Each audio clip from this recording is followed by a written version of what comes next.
2026 சட்டமன்ற தேர்தல், புதிய வாக்காளர்கள் இல்லை ஏற்கனவே இருக்கிற பல வாக்காளர்கள் ஓட்டு போடுவது நம்மளோட ஜனநாயக உரிமை. அதற்காக அவசியம் ஓட்டு போடணும் அப்படின்னு அரசாங்கம் பல விழிப்புணர்வு பண்ணுது, மாணவர்கள் பல விழிப்புணர்வு பண்றீங்க. ஆனா இருந்தாலும் இந்த தேர்தல் மூலயமா நமக்கான உரிமையை, அதிகாரத்தை மாற்ற முடியுதா என்பது நம்மளோட கேள்விக்குறிதான். அப்படி இருக்கும்போது இந்த தேர்தல் கட்டமைப்பு மூலயமா தான் பாசிஸ்டுகள், குறிப்பா RSS, பிஜேபி போன்ற கும்பல் ஆட்சி அதிகாரத்துக்கு வருது அப்படிங்கிற விஷயமும் இருக்கு. அந்த வகையில தமிழ்நாடு சட்டமன்ற தேர்தல் நடக்க இருக்கு. இப்ப அதை ஒட்டி எங்க அமைப்பு சார்பில் நாங்க சில முழக்கங்களை வச்சு ஒரு பொதுக்கூட்டம் நடத்தணும். வருகின்ற ஏப்ரல் 12ஆம் தேதி பாசிச பாஜகவையும் அடிமை அதிமுக கூட்டணியை தோற்கடிப்போம், மாற்ற வைத்து திமுக கூட்டணியை ஆதரிப்போம், நிர்பந்திப்போம், பாசிசத்தை நிரந்தரமாக ஒழித்த ஜனநாயக கூட்டரசு அமைக்க போராடுவோன்னு ஏப்ரல் 12 திருச்சியில ஒரு பொதுக்கூட்டம் ஏற்பாடு பண்ணியிருக்கோம்.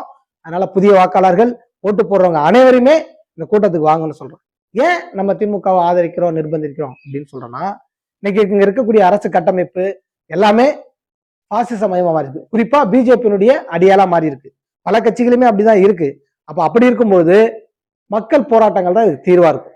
அப்ப ஓட்டு போடுற நம்ம யாருக்கு, எதற்காக ஓட்டு போடணும்? அப்ப இவங்க ஓட்டு போட்டு இந்த கோரிக்கை செய்யலைன்னா நம்ம எப்படி போராடுறது, இவங்க எப்படி நிர்பந்திப்பது என்பதை பற்றி நாங்க ஒரு குறைந்தபட்ச செயல் திட்டம்னு ஒண்ணு வச்சிருக்கோம். அப்ப அதை பற்றி தான் இந்த பொதுக்கூட்டத்தில் பேசுறோம். இது முழுக்க முழுக்க மக்களுக்கானது, மக்களுடைய உரிமைக்கானது, அப்ப மக்களுக்கான அதிகாரத்துக்கானது. அப்ப மக்கள் காலத்துக்கும் ஓட்டு போட்டு அடிமையா கிடக்கணும் அப்படி என்பது இல்ல. அவர்களும் அதிகாரம் மிக்கவர்களா மாறணும்னா இங்க இருக்கக்கூடிய இந்த கார்பரேட் காவி பாசிசத்தை வீழ்த்த வேண்டும். அதற்கு வெறும் தேர்தலில் இருந்து வீழ்த்துவது சரியா இருக்காது. ஒரு குறைந்தபட்ச செயல் திட்டத்தை வைத்து ஒரு ஜனநாயக கூட்டரசு அமைக்கணும். அதற்கு அரசியலமைப்பு சட்டத்தை திருத்தம் செய்ய வேண்டும் என்ற நோக்கத்தோடு இந்த குறைந்தபட்ச செயல் திட்டம் என்பதை வச்சிருக்கோம்.